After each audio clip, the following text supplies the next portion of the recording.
హేమంత్ని leadership కోసం question చేశారు, పక్కన పెట్టారు.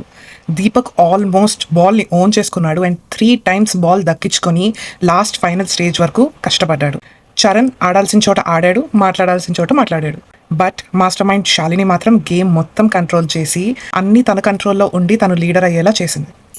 హాయ్ హలో అందరికీ నా నమస్కారం. నేను మీ Lahari and welcome to Lahari's POV. నా రివ్యూస్ కనుక మీకు నచ్చితే డెఫినెట్గా నన్ను సపోర్ట్ చేయండి. లైక్, షేర్ అండ్ కింద కనిపించే సబ్స్క్రైబ్ బటన్ని నొక్కి పెట్టండి. డైలీ ఎపిసోడ్స్ మీద ఇలానే స్ట్రైట్ ఫార్వర్డ్ నా పాయింట్ ఆఫ్ వ్యూతో ఎవ్రీడే మీ ముందుకు వస్తాను. సో ఈరోజు ఎపిసోడ్లో జడ్జెస్ వచ్చేసి బ్లైండ్ కార్డ్, ఫైర్ కార్డ్తో ఎంట్రీ ఇస్తారు. ఆ బ్లైండ్ ఫైర్ కార్డ్ ఏంటి అండ్ ఆ ఫైర్ కార్డ్ అమన్కి యూజ్ చేస్తారా లేదా, లేకపోతే ఇంకెవరికైనా యూజ్ చేస్తారా, అవన్నీ సస్పెన్స్లో పెట్టి గేమ్ అయితే స్టార్ట్ చేస్తారు. సో ఈరోజు గేమ్లో వచ్చేసి టీమ్ లీడర్ సెలెక్షన్ జరగాలి అండ్ అది ఎలా జరగాలి అని చెప్పేసి ఎవరికైనా ఏమైనా తెలుసా అని అడిగితే చరణ్ ఎగ్జాక్ట్గా గెస్ట్ చేస్తాడు.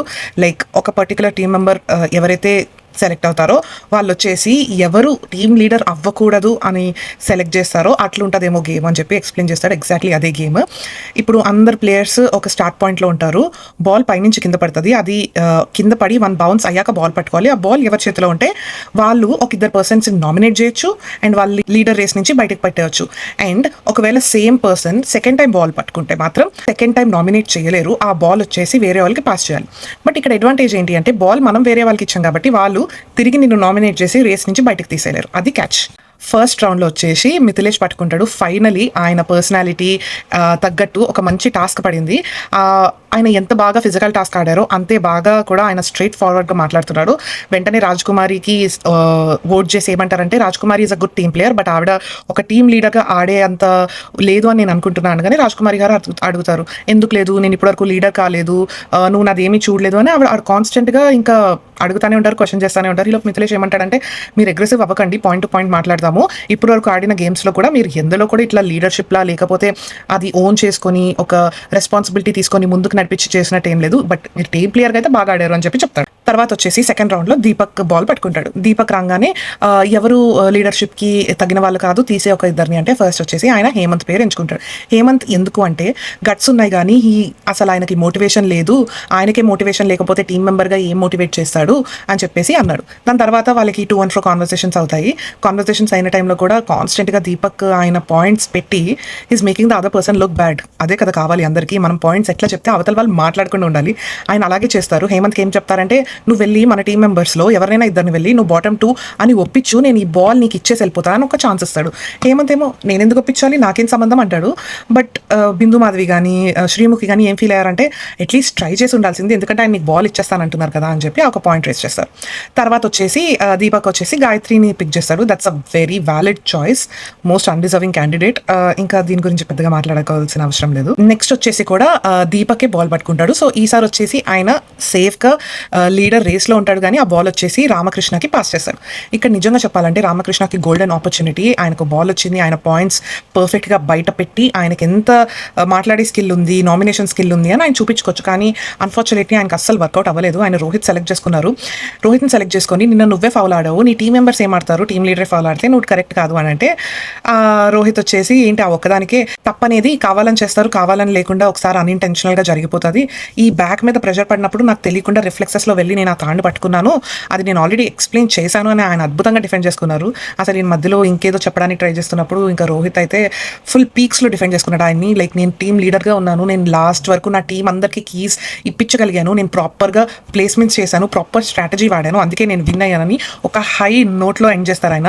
లిటరలీ శ్రీముఖి కానీ జడ్జెస్ కానీ కంప్లీట్లీ ఇంప్రెస్డ్ ఉంటారు. యాక్చువల్లీ అందరూ ఇంప్రెస్ అయిపోయారు the way he defended himself. మంచి అప్రిసియేషన్ వస్తుంది. నెక్స్ట్ వచ్చేసి రామకృష్ణ చరణ్ని నామినేట్ చేస్తాడు. చరణ్ని నామినేట్ చేస్తే అసలు చరణ్ చూడ్డానికి ఇట్లా సైలెంట్ కామ్ గోయింగ్ చిన్నపిల్లలా ఉంటాడు కానీ ఆయన చాలా వెటకారంగా తిరిగి ఇచ్చేస్తున్నాడు తెలుసా. లిటరలీ నిన్న నువ్వు గేమ్ ఆడావు కానీ ఏం ఆడావు, నువ్వు టీం ప్లేయర్ కానీ ఏం ఆడలేదు, టీం లీడర్గా ఏం ఆడతావు, అందుకే నేను నిన్ను ఎలిమినేట్ చేస్తున్నా అని రామకృష్ణ చెప్పాడు. చెప్తే చరణ్ ఏమంటాడంటే, నువ్వు నీ టీమ్మేట్స్ పెద్ద సొల్లుగాళ్ళు, వేస్ట్ మీరు, అసలు మనం ఎందుకు ఓడిపోయాము నిన్న, టీం ప్లేస్మెంట్ సరిగ్గా లేవు అండ్ నేను కూడా నా వంతు మ్యాక్సిమం పుల్ చేశాను. ఈ గేమ్ వచ్చేసి నువ్వు ఆడలేదంటే ఒకళ్ళు ఆడకపోతే గేమ్ కంప్లీట్ కంప్లీట్గా వన్ సైడెడ్ అయిపోతుంది. అలా వన్ సైడెడ్ ఏం అవ్వలేదు, నేను బాగానే ఆడాను, ఇంకేదైనా బెటర్ రీజన్స్ చెప్పు అన్నట్టు చరణ్ కూడా బెటర్గా ప్రూవ్ చేసుకుంటాడు. ఆర్కే కన్నా చరణ్ కూడా బాగా డిఫెండ్ చేసుకుంటాడు. తర్వాత అందరితో ఫైట్ చేసి మెయిన్గా స్ట్రాంగ్ ప్లేయర్స్ లాంటి దీపక్, మిథిలేష్తో ఫైట్ చేసి శాలిని బాల్ తీసుకుంటుంది. తనకు వచ్చేసి 2 ఆప్షన్స్ ఉంటాయి. తను ఫస్ట్ వచ్చేసి రామకృష్ణ నామినేట్ చేస్తుంది. రామకృష్ణ ఎందుకు నామినేట్ చేస్తుంది అంటే అసలు నీకు గేమే అర్థం కాదు, నీకు గేమే అర్థం కాకపోతే నువ్వు టీమ్ లీడర్గా ఏం చేస్తావు అని చెప్పేసి తను అంటది అనమాట. అప్పుడు రామకృష్ణ వచ్చేసి నువ్వు నన్ను నామినేట్ చేయొచ్చా అని చెప్పి కొంచెం కన్ఫ్యూజ్డ్గా అందరిని అడిగితే శ్రీముఖి అంటది ఎందుకు చేయకూడదు అని అడుగుతుంది. నాకు ఇక్కడ ఏమర్థమైందంటే ఆయన కన్ఫ్యూజ్ అయ్యాడు. అక్కడ వాళ్ళు ఏం చెప్తారు, సెకండ్ టైం బాల్ ఎత్తుకొని వేరే వాళ్ళకి పాస్ చేస్తే ఎవరైతే సెకండ్ టైం బాల్ పిక్ చేశారో వాళ్ళని నామినేట్ చేయడానికి అవ్వదు, కానీ ఎవరైతే బాల్ తీసుకున్నారో వాళ్ళని నామినేట్ చేయొచ్చు. ఆయన అక్కడ కన్ఫ్యూజ్ అయ్యి దొరికిపోయాడు.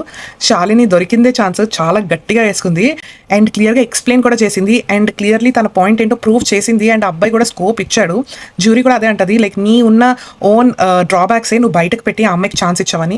శాలిని చాలా బాగా యూటిలైజ్ చేసుకుంటుంది అండ్ తనకి ఉన్నదంతా చెప్పేస్తుంది. నువ్వు నవరసాల మామ అంటావు, నీకు యాటిట్యూడ్ తప్ప నీకు ఏం లేదు అని చెప్పి షీ యాక్చువల్లీ యూటిలైజ్ అండ్ తను చాలా చాలా బాగా మాట్లాడింది ఈరోజు. అండ్ తర్వాత వచ్చేసి తను ఝాన్సీని సెలెక్ట్ చేసుకుంటుంది. నువ్వు లార్జ్ గ్రూప్ ఆఫ్ మెంబర్స్తో మాట్లాడలేవేమో ఇట్లా హై వాయిస్లో అని చెప్పి పాజిటివ్గానే చెప్పింది. ఝాన్సీ లైక్ నేను నచ్చేయగలను, నేను నెవర్ గివింగ్ అప్ యాటిట్యూడ్ అని ఏదో చెప్తుంటే అక్క సైలెంట్గా ఉండు, నేను నీకు పాజిటివ్గానే చెప్పానని అనింది. ఈ లాస్ట్ రౌండ్లో ఎవరు బాల్ తీసుకుంటే ఇద్దరు ఎలిమినేట్ అయిపోతారు అండ్ మిగిలిన మెంబర్స్కి వచ్చేసి నెక్స్ట్ ఫేజ్ 2కి వెళ్ళి వాళ్ళు లీడర్స్ కోసం ఛాన్స్ ట్రై చేయొచ్చు. సో ఈ లాస్ట్ దాంట్లో ఏంటంటే దీపక్ కష్టపడి బాల్ పట్టుకొని ఎవరికి ఇవ్వాలి అని అనుకుంటున్నప్పుడు ఎవరికి ఇస్తామని నవదీప్ అడుగుతాడు. నవదీప్ అంటే ఆఫ్కోర్స్ వీక్కే ఇస్తాను అంటే, నువ్వు వీక్ వాళ్ళతో ఆడాలనుకుంటున్నామంటే అవును అంటాడు. తన స్ట్రాటజీ తను చాలా ప్రౌడ్గా ఉన్నాడు, క్లియర్గా ఉన్నాడు అని చెప్పేశాడు. తను వెళ్ళి ప్రియాకి ఇస్తాడు. ప్రియా వచ్చేసి అమన్ని చేస్తాడు, లైక్ ఈ అబ్బాయి వినడు, లీడర్షిప్ స్కిల్ లేదని. ఆయన కూడా అట్లనే వినడు, ఆగం క్యాండిడేట్ మధ్యలో వచ్చేసి ఏదేదో చెప్తాడు, నేను స్ట్రాంగ్, నేను ఆడాను అని. Valid points but not valid to the discussion. అది మూవింగ్ ఆన్. నెక్స్ట్ మిథిలేష్ రెడ్డిని అంటది, నేను నా సెల్ఫిష్ రీజన్ కోసం నాకు ఈజీగా ఉండాలి కాబట్టి నేను తీసేస్తున్నా అంటది. ఆయన కూడా ఇంక ఇలాంటి రీజన్ చెప్తే నేనేమి డిఫెండ్ చేస్తా, లైట్ అని చెప్పి వెళ్ళిపోతారు. సో ఫేజ్ 2 ఎవరు లీడర్స్ అవుతారు. సో లాస్ట్ ఫైనల్ టాస్క్ ఏంటంటే ఒక స్క్వేర్లో 4 మిగిలిన వాళ్ళు ఉంటారు. ప్రియా, శాలిని, సృష్టి అండ్ దీపక్. వీళ్ళందరూ ఆ బాక్స్లో ఉండాలి. వాళ్ళ చేతిలో గ్లాసెస్ ఉంటాయి, ఆ గ్లాసెస్లో వాటర్ ఉంటుంది. ఎవరు గ్లాసెస్లో అయితే ఎక్కువ వాటర్ లాస్ట్ వరకు ఉంటుందో వాళ్ళు విన్ అవుతారు, తక్కువ ఉన్న వాళ్ళు ఎలిమినేట్ అయిపోతారు. సో అమ్మాయిలు ముగ్గురు మూలకెళ్ళి ప్లానింగ్ చేసుకుంటారు, ఫస్ట్ అబ్బాయిని పంపించేద్దాం, తర్వాత మంది చూసుకుందాం అని. ఈ ప్లానింగ్లో మళ్ళీ ఇంటర్నల్ ప్లానింగ్ శాలిని వచ్చేసి బోత్ ప్రియాతోని అండ్ సృష్టితోని కూడా చేస్తుంది. లిటరలీ శాలిని, సృష్టి మంచి ఫ్రెండ్స్. వాళ్ళు ఏమనుకున్నారంటే సృష్టి చెప్తుంది, లైక్ శాలిని వచ్చేసి దీపక్ చూసుకుంటుంది, సృష్టి వచ్చేసి ప్రియా చూసుకుంటుంది, లాస్ట్లో వీళ్ళిద్దరు చూసుకుందాము అన్నట్టు అలా అనుకున్నారంట. సో ఈ మధ్యలో ఏమవుతుందంటే సృష్టి అదే ప్లాన్ అనుకుని తను ప్రియాని అటాక్ చేస్తే ఈలోపు మధ్యలో శాలిని వచ్చేసి సృష్టి తన్నేస్తుంది. ఇంకా ఈలోపు దీపక్ కూడా కింద పడిపోతుంది. ఇంకా ఫైనలీ చూస్తే ప్రియా విన్ అయింది అండ్ శాలిని విన్నర్. వాళ్ళిద్దరూ లీడర్స్ అవుతారు. సృష్టి కొంచెం అప్సెట్ ఉంటుంది, లైక్ నేను నిన్ను నమ్మాను, మన ఇద్దరం కలిసి చేద్దాం అనుకో, నువ్వు నాకు నమ్మక ద్రోహం చేసావని. But at the same time Shalini కూడా ఎక్స్ప్లెనేషన్ ఉంది, నేను ఇంకేదో చెప్దాం అనుకున్నా, అది వేరేలా కమ్యూనికేట్ అయింది, నేను నీ యాక్షన్స్ చూస్తున్నప్పుడు మన ఇద్దరం ఒకటే ప్లాన్ మీద ఉన్నావు, నాకు అనిపించలేదు, అందుకని నాకు ఛాన్స్ దొరికింది, నేను ఛాన్స్ తీసుకున్నానని చెప్పి తను వ్యాలిడ్గా ఎక్స్ప్లెయిన్ చేసింది. ఒక గేమ్లో ఏముందండి, తను ఏమి మోసం చేయలే, ఇలా ఏం చేయలే and what ever she played బాగా ఆడింది, విన్ అయింది అండ్ లీడర్ అయింది. అదే ఇంపార్టెంట్. టీమ్ లీడర్ సెలెక్ట్ అయిపోయాక టీమ్ మెంబర్స్ చూస్ చేసుకోవాలి. టీమ్ మెంబర్స్ చూస్ చేసుకుంటారు. టీమ్స్ డివైడ్ అయిపోయాక జ్యూరీ దగ్గర ఉన్న బ్లైండ్ కార్డ్ ఏంటి అంటే స్వాప్ ద లీడర్. అది ఈరోజు ఆ కార్డుకున్న పవర్ అండ్ దాని వ్యాలిడిటీ ఈ రోజు వరకే. బిందు మాధవి వచ్చేసి అమన్ అడుగుతుంది, ఏంటి ఎవరికి ఇస్తానంటే, ఫస్ట్ మీరు నాకే ఇస్తారు, బట్ మీరు ఏమన్నారంటే డిస్కషన్స్ కూడా బాగా చేసిన వాళ్ళని కూడా కన్సిడర్ చేస్తానన్నారు, రోహిత్ బాగా డిస్కస్ చేశాడు, సో తనకి ఇస్తారేమో, తనకి ఇవ్వచ్చు అన్నట్టు అన్నాడు. అంటే నీకు కాన్ఫిడెన్స్ లేదా, నువ్వేం చెప్తున్నావు అని చెప్పి పాపం ఆయన తికమక చేసేసి ఫైనలీ బిందు మాధవి ఏంటంటే, ఇప్పుడు ఈ ఫైర్ కార్డ్కి పోటీ ఎవరు, అమన్. నాకు ముగ్గురు నచ్చారు డిబేట్లో. ఎవరెవరు అంటే రోహిత్, చరణ్ అండ్ శాలిని. ఆల్రెడీ శాలిని లీడరే ప్రూవ్ చేసుకుంది కాబట్టి నేను తనకే ఇస్తానంటది. తను వెళ్ళి ప్రియాన్ స్వాప్ చేసి ఝాన్సీ లీడర్ చేస్తుంది. ఎందుకంటే ఝాన్సీకి తను అంటది, నేను నీకు లీడర్షిప్ క్వాలిటీస్ లేదని నేను తీసేసా కదా, నువ్వు ప్రూవ్ చేసుకో, నేను నీకు ఆ ఛాన్స్ ఇస్తాను అని. ఎండ్యూరెన్స్ టాస్క్ ఉంటుంది. ఏంటి టాస్క్ అంటే ఒక వెయిట్ని 2 చేతులు స్ట్రైట్గా పెట్టి ఎల్బో బెండ్ చేయకుండా పట్టుకోవాలి. టర్న్స్ ఉంటాయి. ఐదర్ టీమ్ లీడర్స్ అయితే ఈ టాస్క్ ఆడరు, వాళ్ళు ఐదర్ టీమ్ మెంబర్కి రెస్ట్ ఇవ్వచ్చు, లేకపోతే అవతల టీం మెంబర్ మీద ఇంకొక బరువు పెట్టచ్చు అని ఉంటారు. ఈ టాస్క్ అండి అసలు అబ్బాయిలు ఆడారు, అద్భుతంగా ఆడారండి. ఇక్కడ పర్టికులర్గా చెప్పాల్సిన పేర్లు, ఎల్లో టీంలో రోహిత్ అండ్ చరణ్ లాస్ట్ వరకు 100% ఇచ్చి ఆడారు, అమేజింగ్గా ఆడారు. చరణ్ అయితే ఆర్గ్యుమెంట్స్లో క్లారిటీ అండ్ పర్ఫార్మెన్స్లో తన ఎండ్యూరెన్స్ చూపించి తను ప్రూవ్ చేసుకొని హోల్ ఎపిసోడ్లో చాలా బాగా స్టాండ్ అయ్యాడు. హేమంత్ని నువ్వు అసలు మంచి లీడరా, అసలు నువ్వు సరిగ్గా ఆడతావా అని చాలా అండర్ ఎస్టిమేట్ చేశారు అందరూ. బట్ ఎండ్యూరెన్స్ టాస్క్లో హీ డిడ్ంట్ స్వెట్. ఆయనకి అసలు చిన్న చెమట కూడా రాకుండా ఈజీగా విన్ అయిపోయాడు ఆ ఎండ్యూరెన్స్ టాస్క్ లాస్ట్ వరకు ఆడి. మిథిలేష్ కూడా ఆ బాల్ టాస్క్ నుంచి ఈరోజు ఎండ్యూరెన్స్ టాస్క్ వరకు చాలా చాలా చాలా బాగా ఆడి ఫైనలీ రోహిత్ చరణ్ ఎల్లో టీంలో అండ్ మిథిలేష్ హేమంత్ బ్లూ టీంలో మిగులుతారు. ఆ మిగిలినప్పుడు రోహిత్ ఎల్బో బెండ్ చేశాడని జడ్జెస్ వద్దంటారు. అండ్ ఇటుపక్క చరణ్ కూడా చాలా షివర్ వచ్చేసి అలసిపోయి he also drops. And finally Hemant and Mithilesh are still holding and వాళ్ళు విన్ అవుతారు. ఝాన్సీ టీం విన్ అయ్యి ఝాన్సీ వచ్చేసి హేమంత్ చాలా బాడాడు, తనకి ఓట్ అపీల్ ఇస్తానని తనకి ఓట్ అపీల్ ఇస్తారు. అండ్ తను చాలా చక్కగా చెప్తాడు ఓట్ అపీల్. అండ్ జడ్జెస్ వచ్చేసి శాలినిని మోస్ట్ వాల్యుబుల్ ప్లేయర్గా చెప్తారు. అండ్ తనకు కూడా ఓట్ అపీల్ వస్తుంది, తను కూడా చాలా బాగా చేస్తుంది. It's time for yellow card as Shalini clearly mentioned and proved. కొంతమందికి గేమ్ రూల్స్ అర్థం కావట్లేదు, కన్ఫ్యూజ్డ్గా ఉంటున్నారు, అలాంటి వాళ్ళకి మేము yellow కార్డ్ ఇస్తామని జ్యూరీ రామకృష్ణకి yellow కార్డ్ ఇచ్చి వార్నింగ్ ఇస్తుంది. నువ్వు అర్థం చేసుకో, నీ ప్రెజెన్స్ ఆఫ్ మైండ్ తెచ్చుకొని అర్థం చేసుకొని ఆడు అని ఒక వార్నింగ్ కూడా ఇస్తుంది. అండ్ ఫైనలీ ఫన్ టాస్క్ జీవి మాల్ ఏదో టాస్క్ అవుతుంది. చరణ్ అండ్ రాజ్కుమారి ఆడతారు. చరణ్ ఆ గిఫ్ట్ హ్యాంపర్ విన్ అవుతాడు. మంచి చక్కగా నడుస్తుంది. అంతేనండి ఈరోజు కబుర్లు. నా పాయింట్ ఆఫ్ వ్యూ ఏమనిపించిందో నేను మీ అందరికీ చెప్పాను. సో మీకేమనిపించింది నాకు కింద కమెంట్ సెక్షన్లో చెప్పండి. మరిన్ని కబుర్లతో రేపు కలుద్దాం. See ya.